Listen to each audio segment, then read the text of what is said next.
नमस्ते। पानी को बिना गर्म किए कोई उबाल सकता है? यस, आप उबाल सकते हैं। कैसे उबाल सकते हैं? Let's check it out. तो इसको समझने के लिए मैंने यहाँ पर एक लिया हुआ है प्लंजर, और ये मैंने लिया हुआ है थोड़ा सा पानी जो हल्का सा मैंने गर्म किया हुआ है। आप इसको अराउंड 45-50 डिग्री सेल्सियस या अराउंड 70 डिग्री तक गर्म कर सकते हैं। बराबर। एवरीबडी नोस कि रूम टेम्परेचर और रूम प्रेशर जो रहता है 1 एटमॉस्फेरिक प्रेशर रहता है, और इस प्रेशर के ऊपर पानी बॉईल होता है तभी 100 डिग्री सेल्सियस रहता है। तो अब मैं क्या करने वाला हूँ, पानी को बॉईल करने वाला हूँ बिना उसे 100 सेल्सियस पे लाए हुए। तो चलिए काम करते हैं। इसके अंदर जो पानी भरा हुआ है उसमें से मैं इस प्लंजर को भर लेता हूँ थोड़ा सा। ऑलराइट, मैंने यहाँ पर डेमोन्स्ट्रेशन के लिए 60 ml प्लंजर लिया हुआ है जो आपको इजीली मेडिकल स्टोर के ऊपर भी अवेलेबल रहता है। ठीक है, इसको मैंने अप्रोक्सीमेटली 10-15 ml इसको भर लिया हुआ है।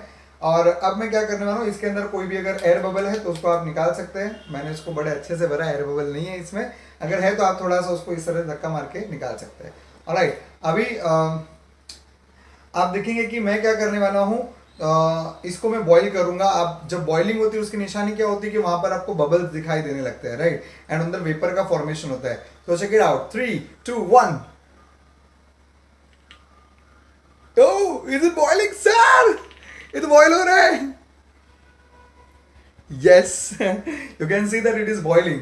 सो ये कैसे हो गया, मतलब बॉइलिंग तो सर बिना गर्म के कैसे बोला? लो चेक कर लो। राइट। अगर आप थोड़ा पानी ठंडा लेते, मतलब 40 डिग्री के आसपास कर लेते तो आपको बबल्स थोड़े से कम दिखाई देते, और अगर आप थोड़ा सा और गर्म पानी लेंगे तो आपको बबल्स और ज्यादा दिखाई देंगे।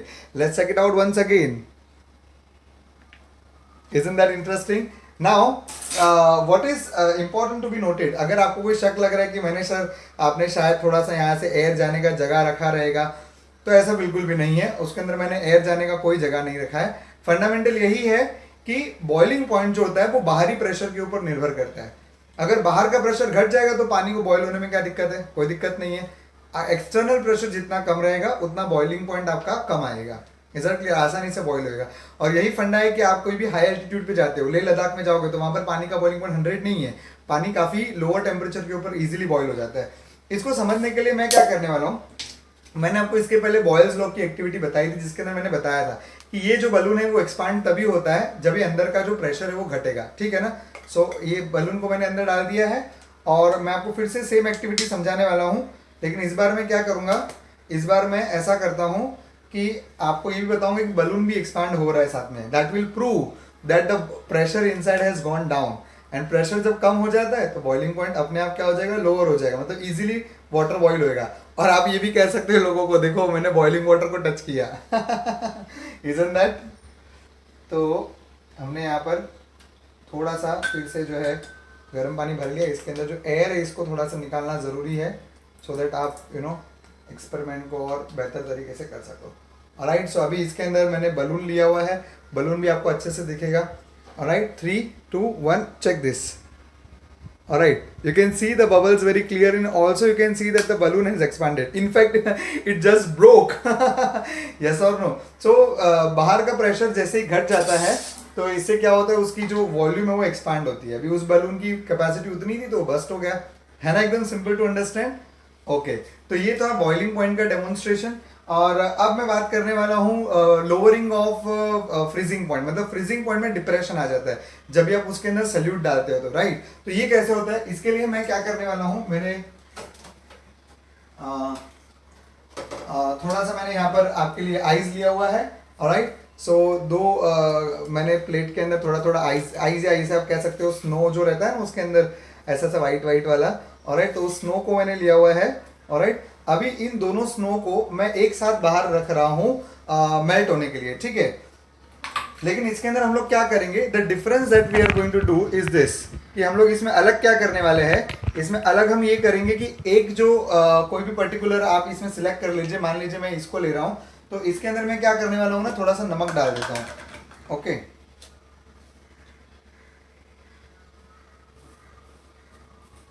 इसके अंदर मैंने क्या कर दिया, थोड़ा सा नमक डाल दिया है। ऑलराइट, एंड हम लोग चेक करते हैं कि कौन सा वाला जो है वो पहले आपका जो मेल्ट हो जाएगा। Alright, so let's just check it out. Okay, ये वाला मेल्ट हो रहा है। मीनवाइल हम दूसरी एक्टिविटी कर लेते हैं। दूसरी एक्टिविटी में ये करना है आपको कि फ्रीजिंग पॉइंट लोअरिंग हो जाता है, राइट। तो उसको समझने के लिए मैंने यहाँ पर ऑलमोस्ट 1 चम्मच जितना यहाँ पर नमक ले लिया है, और बाकी दोनों के अंदर मैं एक सिंपल वाटर भरने वाला हूँ।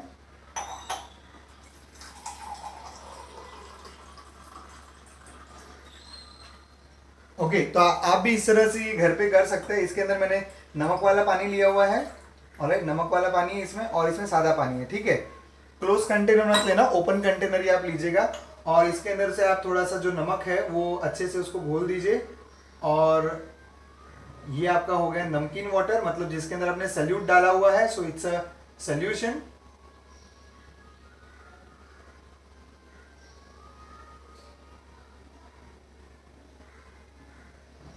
और इसके अंदर हमने सादा पानी लिया हुआ है, ठीक है। और हम क्या करेंगे, इन दोनों ये जो मैंने कटोरे लिए हुए हैं, बॉल्स लिए हुए हैं, इसको मैं अभी फ्रिज में रख देता हूं, और इसका जो एंड रिजल्ट रहेगा वो मैं आपसे जल्द ही शेयर करूंगा। ऑलराइट, देखते हैं उसमें कौन सा जो है वो आसानी से फ्रीज हो जाता है।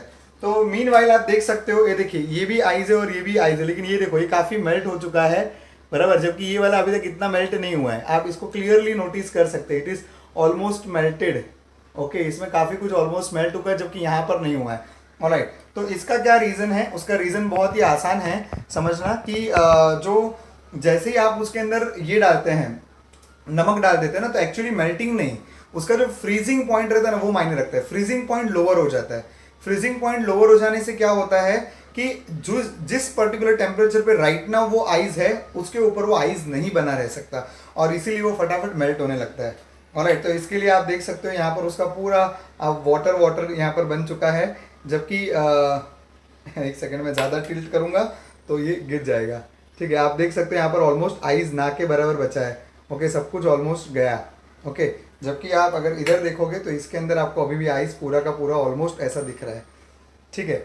तो ये हो गया, आप फ्रीजिंग पॉइंट को यहाँ पर समझ सकते हैं। And another interesting point to be noted is that कि यहाँ पर इसके अंदर जो आइस जो भी बचा हुआ रहेगा ना, it will be even colder than that ice. Okay, तो माटला कुल्फी वाले लोग हैं ना, बर्फ डाल के लेके आते हैं आइस में, सो दैट बिना रेफ्रिजरेटर के वो लोग कुल्फी जो है उसको अच्छे से स्टोर कर सकते हैं। नाउ एक और ऐसा सिंपल एक्सपेरिमेंट है जिसको हम यहाँ पर समझने का ट्राई करेंगे। उसमें हम क्या करने वाले हैं, एक में हम सादा पानी लेने वाले हैं, एक कटोरी में सादा पानी लेंगे, और एक कटोरी के अंदर हमने थोड़ा सा नमक वाला पानी लेना है, ठीक है। तो मैंने यहाँ पर दोनों बॉल भर दिए हैं, एक में मैंने सादा पानी लिया और एक में मैंने नमक वाला पानी लिया है। और अब मैं क्या करने वाला हूँ, मेरे पास में कुछ रेजिन्स है, माने मनुक्का जिसको आप कहते हो, काली द्राक्ष जिसको हम कहते हैं, राइट। तो ये काला द्राक्ष है मेरे पास में, और हम क्या करेंगे, ये काली द्राक्ष जो है वो उसके अंदर डाल देंगे।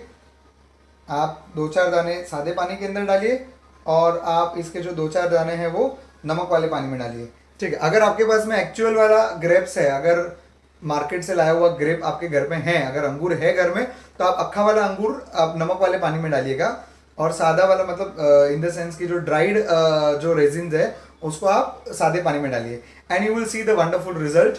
और रिजल्ट क्या आएगा वो तो हम लोग वीडियो के एंड में देखेंगे। ऑलराइट, तो ये हमने यहाँ पर टोटल 4 एक्टिविटी करी है। एक जिसमें मैंने आपको बताया कि बॉइलिंग पॉइंट जो है, बाहरी प्रेशर कम हो जाने पर बॉइलिंग पॉइंट कम हो जाएगा, आसानी से बॉइल होएगा। दूसरा हमने ये बताया कि जो आइस है, अगर उसके अंदर आप नमक डाल देते हो तो उसका डी आइजिंग शुरू हो जाता है, और यही फंडामेंटल है कि जो रोड पे जो आइस जमा होती है कोल्ड कंट्रीज के अंदर, तो उसको दूर करने के लिए वो लोग सॉल्ट स्प्रिंकलिंग करते हैं, तो उसका रीजन आप समझ गए। तीसरा एक्सपेरिमेंट हमने किया है कि जो अभी तक उसके रिजल्ट आना बाकी है, तो तीसरे एक्सपेरिमेंट में हमने देखा कि हमने 2 कटोरे के अंदर वाटर लिया हुआ है, एक में सोल्यूशन है, सॉल्ट सोल्यूशन है, और एक सादा पानी है, नॉर्मल टैप वाटर है। तो हम देखने वाले कि कौन जल्दी फ्रीज हो रहा है, बराबर है, मतलब किसकी फ्रीजिंग पॉइंट लोअर हुई है। ऑब्वियसली सॉल्ट सोल्यूशन की लोअर हुई होंगी, लेकिन फिर भी will check out the end result. Fourth activity जो हमने की, उसमें हमने क्या किया है, ड्राइड जो मनुका थे, ड्राइड रेजिन्स है, उसको हमने एक सादे पानी में डाला है और एक में सॉल्ट वाटर में डाला है, ठीक है। So let's check out the result after some time. Okay, alright, so ये रहा हमारा depression of freezing point experiment का रिजल्ट।